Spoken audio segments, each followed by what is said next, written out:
ئەگەر ئێمە دیقەتی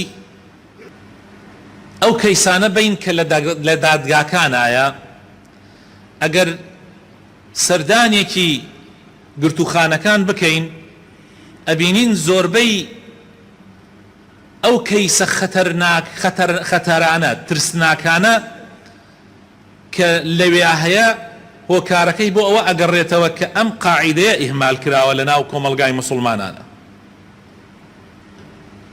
زۆرێک لەو کەیسانە ئەگەر پیاوانێکی ژیر و عاقڵ، ئەگەر خەڵکانێکی قسەزان و فامیدە لە دین و دنیا بڕۆیشتنایەتە ناو ئەو کێسانەوە لە کاتی خۆیان، هەوڵی چارەسەرکردنی ئەو کێشانەیان بدایە لە سەرەتاکانەوە، ناگەیشتە ئەوەی کەوا خەڵکانێک سەروەت و سامان و بگرە نەفسی خۆشیان و نەفسی خەڵکیشیان تیا برد.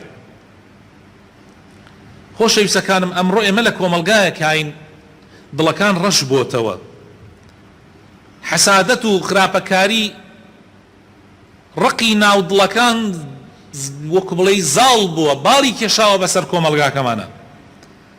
بەبەر چاوی خۆمانەوە ئەبینین کێشە لە بینی خەڵکانە دروسە بێ، لە بینی مسلمانانە دروسە بێ، ئێمە دراوسەین یا خزمین یا بگرە کەسانی زۆر نزیکین تەدەخولی ئەو کێشانە ناکەین، ناڕۆین زوو هەڵدەین چارەسەری کەین، قسەی خێری تیا بکەین. بگرە هەندێکمان لەبەر دڵڕەشی، لەبەر حەقد و حەسادەت و بغز و قینی ناو دڵمان ئاگری تەفریقە و ئاژاوە خۆشەکەین، قسەی شەڕەکەین، لە جاتیەوەی قسەی خێرکەین قسەی شەڕەکەین. خوا پەنامان بدە. بەڵام ئاینی پیرۆزی ئیسلام داوامان لێ ئەکات دائیم دەستمان هەبێ لە سڵح و لە چاکەکاریە، لە ئاشتەواییە. شریعەتی پیرۆزی ئیسلام پێی خۆشە مسلمانان کێشەیان تیانە بێ، کۆمەلگای مسلمانان ناڵێم هەر بێ کێشە بێ، کێشە ئەبێ بەڵام زوو چارەسەر بکرێ لە سەرەتاکانەوە پێش ئەوەی گەورە ببێ. خۆی هەموو کێشەیەک سەرەتا خلافێکی بەسیتە، سەرەتا خلافێکی بەسیتە، دوای ئەوە ئەبێ بە قسە. لە ناو دڵی ئەما شتێ دروست بووە، لە ناوی دڵی بەرامبەرا شتێ دروست بە، ئەگاتە قسە، قسەکان ئەگاتە لە قسەی خۆشەوە بەرەبەرە بۆ قسەی ناخۆش، ئەمجا ئەگاتە جوێن، ئەمجا ئەگاتە ئەوەی کە لە یەکدا ئەبڕێن.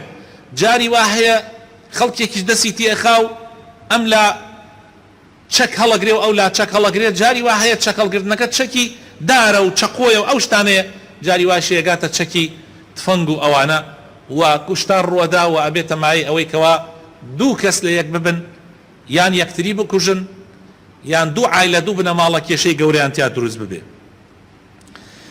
ئەو قاعیدەیە خۆشەویستەکانم